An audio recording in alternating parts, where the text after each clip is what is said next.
Hi, Brendan Murphy here. This morning I want to talk about intuition and how following and listening to your own intuition can really help you get through life and make the right decisions.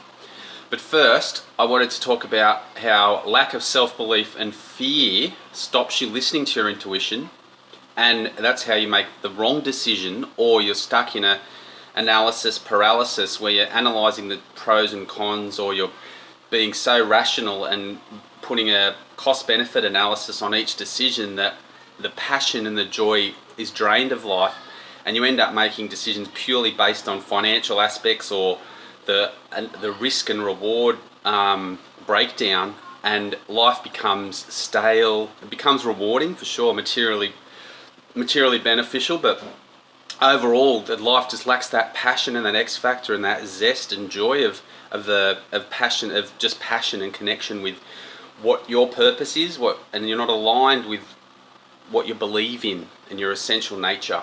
So my best story about following my intuition was, I was 24, 25 years old. I just bought a house for $83,000, my first house. This is 1999. Okay, just bought a house for $83,000. I bought it because I was sick of renting, and then the lease would expire, we'd move out, we'd all just, you know what I mean? Just everything would be thrown out and you'd have to start again and re-move in somewhere else. So I bought a house by myself, moved in by myself, a little 2-bedroom house, and I lived there for 30 months. At the time I was studying university full-time, okay, working full-time to pay off a mortgage. I was 24 years old and I was studying a full course load. So I was going back to university at nights and on the weekends in the after work or on days off, and hobnobbing around with all the full-time students with the long hair and the, struggle buying noodles and stuff, and I was sort of trying to hold down a mortgage. Long story short, I came to a point where something had to give. I was getting the distinction average, blitzing it through English teaching, English history teaching, and the point came where it almost said I have to back off full-time work to maintain my sort of study load, or I have to back off the study. And I called on my intuition here, and I basically backed off the study and withdrew. This was the third time I'd withdrawn from university study. So it was, on some levels, massively crippling and devastating to my self-belief to go, oh my God, I cannot. I have not completed a university degree that I started with all good intentions of completing.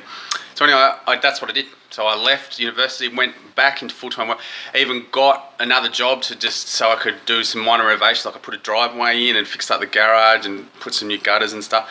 Anyway, it was 30 months, I counted it down, and I put the house on the market and sold it for $215,000 from 83. So I made, $130,000 in 30 months. So it worked out around 30 months into 130 is nearly like $1,000 a week, or $800 a week I made in profit from living in that house, just from the house, let alone no jobs, no nothing. So investment wise, it was absolutely amazing. And that was from following my intuition. If I'd followed what the advice from everyone was, it was says, oh, you might have to sell the house or rent it out or take another option with that and stick with your course, because you've got to worry about your career, number one.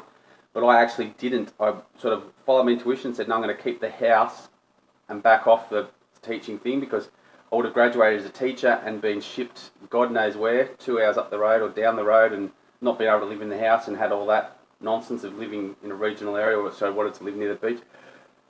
Yeah, so that was my following my intuition and being very handsomely rewarded 30 months later. Whereas if I hadn't, if I'd gone down the traditional path, it would not, who knows, but I just don't think it would have been as rewarding.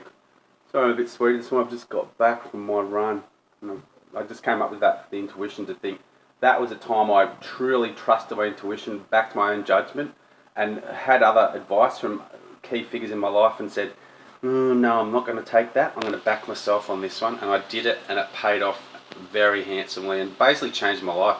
To have the house sold and have a check for over $100,000. It was like, compared to winning Australian Idol or whatever, their first prize is 100 grand, and I sort of jagged that at 25, 26.